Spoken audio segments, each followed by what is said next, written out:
Yo les postos, c'est Sacha, bienvenue dans cette nouvelle vidéo Mercato et actualité du football. Comme vous le savez, vous avez toujours moins 5% avec le code promo Sacha10 sur tous les maillots de football et les survêtements de football du Paris Saint-Germain et de tous vos clubs préférés, ainsi que des maillots NBA. Voilà, moins 5% avec le code promo Sacha10, livraison gratuite avec le site officiel Champions 11 qui sera en bas de la page en description, donc vous pouvez vous régaler les postos. On commence cette vidéo avec Thomas Tuchel qui explique le plan qu'il avait préparé pour le match retour contre Dortmund.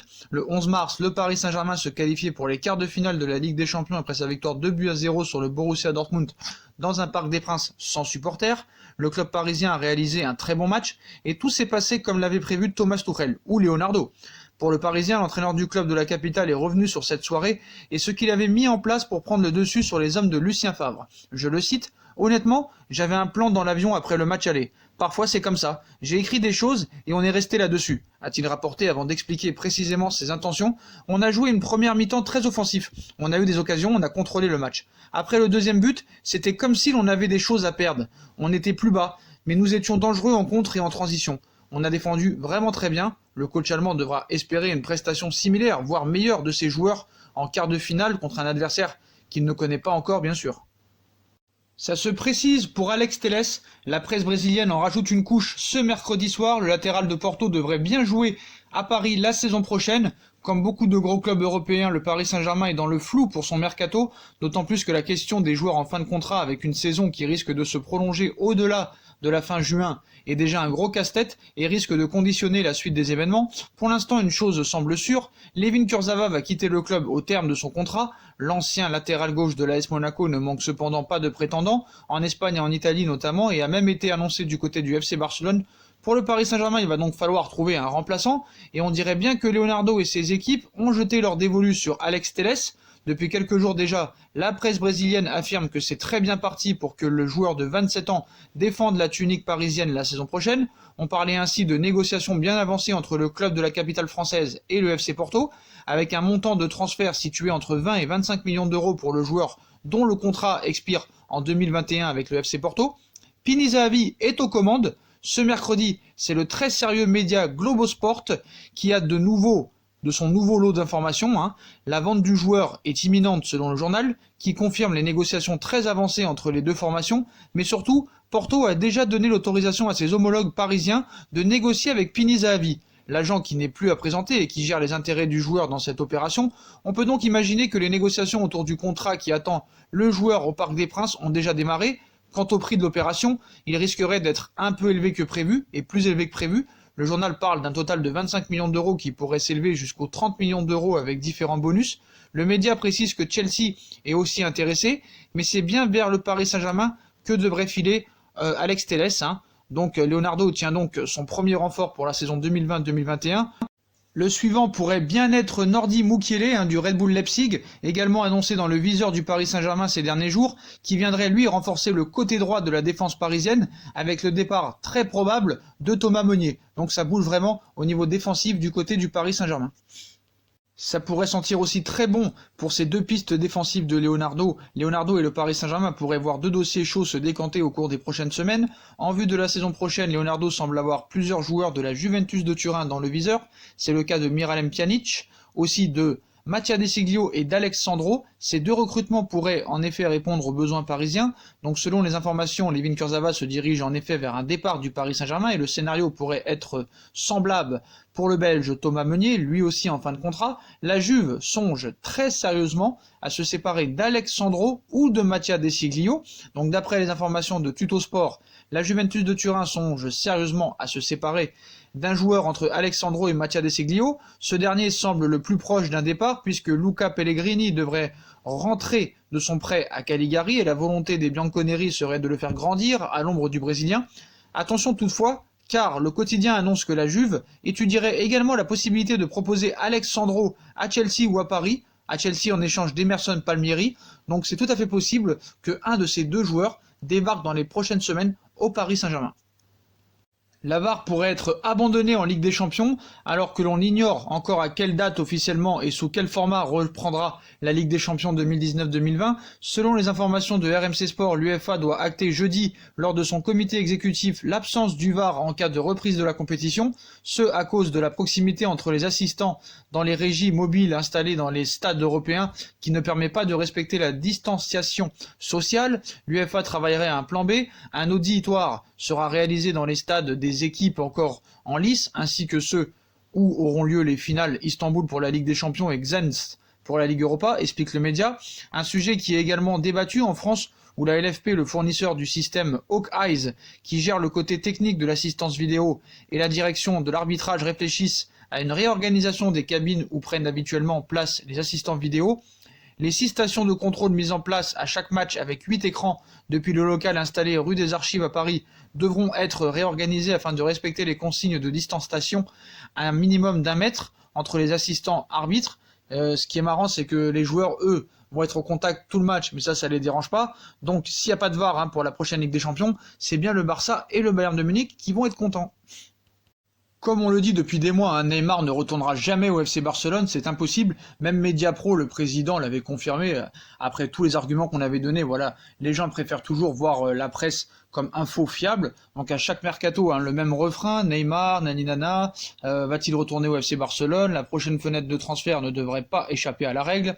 Mais pour James Roures, comme on vous l'avait dit, un patron de Mediapro et détenteur d'une partie des droits TV en Espagne et en France, le Barça n'aura pas les moyens de convaincre le Paris Saint-Germain. Le fait de payer des joueurs de centaines de millions d'euros, ce sera terminé. D'abord parce que les clubs n'auront plus les moyens, et puis parce que les banques ne prêteront pas d'argent aux clubs avec la même facilité qu'avant. Tout cela va changer et je crois que c'est très positif au niveau social. Moi, je n'étais pas d'accord avec le fait de payer 140, 160 millions d'euros pour avoir un joueur de foot. Neymar au Barça, le club n'a pas la capacité de toute façon économique de dépenser. Je ne sais pas combien, c'est impossible pour eux maintenant, avait-il expliqué, catégorique à l'AFP. D'ailleurs, Lionel Messi aurait tranché entre Neymar et Lautaro Martinez. Lautaro Martinez ou Neymar, en Catalogne, le débat est lancé puisqu'il semble désormais évident que le FC Barcelone ne pourra pas recruter les deux. Les informations sont un peu contradictoires, puisque si certains médias ont annoncé que les Blaugrana avaient laissé complètement tomber ce dossier pour Neymar et avaient fait de l'Argentin leur priorité, d'autres affirment que Josep Maria Bartomeu veut toujours foncer sur le Parisien. Voilà, et selon la Cadena Ser, Neymar est considéré comme une certitude, notamment à cause de la volonté du joueur de revenir, ce qui n'est pas le cas de l'Interiste. Mieux encore, le média ajoute que Lionel Messi, s'il devait choisir entre les deux, miserait clairement sur son ancien acolyte, avec qui il a gagné la Ligue des Champions en 2015. S'il faut choisir entre Lautaro et Neymar, c'est évident que Léo Messi préfère le Brésilien, précise une source du club catalan à la radio espagnole.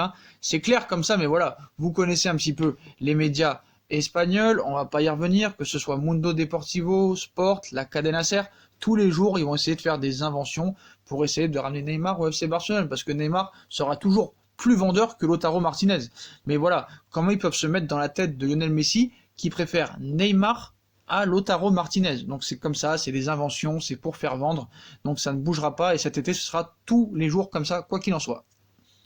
Donc toujours au Paris Saint-Germain, Leonardo aurait mis en garde le clan Mbappé, lié au Paris Saint-Germain jusqu'en juin 2022. Kylian Mbappé n'a toujours pas l'intention de prolonger son contrat, alors que l'attaquant français pourrait rapidement se retrouver en position de force. Le directeur sportif parisien Leonardo ne compte pas se laisser faire, 120 matchs, 90 buts, 42 passes décisives à seulement 21 ans. Kylian Mbappé propose des statistiques folles avec le Paris Saint-Germain. En avance sur tous les joueurs de sa génération, l'attaquant français se sait convoité par les plus grands clubs du monde, dont le Real Madrid qui rêve un jour de le rejoindre. Quand ? Difficile de le savoir pour le moment, mais le plus rapidement possible serait le mieux pour le champion du monde. Une position problématique pour ses dirigeants. Pas de vente pour Mbappé, quoi qu'il en soit, avant la fin de son contrat. En effet, ces derniers tente tant bien que mal d'étendre son contrat qui expire en juin 2022. Le souci, c'est que l'international tricolore n'est clairement pas réceptif, du moins pour le moment, et n'envoie aucun signal positif en faveur d'une prolongation. Un jeu du chat et de la souris entre le plus grand espoir du football mondial et le club de la capitale qui pourrait rapidement, si aucun accord n'est trouvé, refroidir tous les protagonistes dans ce dossier. Ce mercredi, le quotidien espagnol AS nous apprend que Leonardo a déjà pris les devants. En effet, le directeur sportif parisien a fait savoir au clan Mbappé qu'il n'acceptera aucune offre quel qu'il en soit. Autrement dit, si l'ancien monégasque avait prévu de prendre la poudre d'escampette à l'été 2021, à un an de la fin de son contrat en pensant que ses dirigeants dos au mur seraient contraints de le laisser filer, il n'en sera rien. Le Paris Saint-Germain aurait-il raison de retenir Mbappé? Pourquoi une telle position de la part du Paris Saint-Germain? Pour l'image avant tout. Devenu un acteur majeur du football mondial depuis près d'une décennie, le double champion de France en titre veut montrer qu'il reste dominant dans ce dossier très épineux.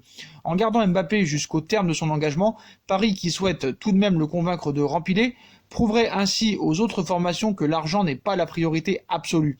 Ce calcul est-il le bon?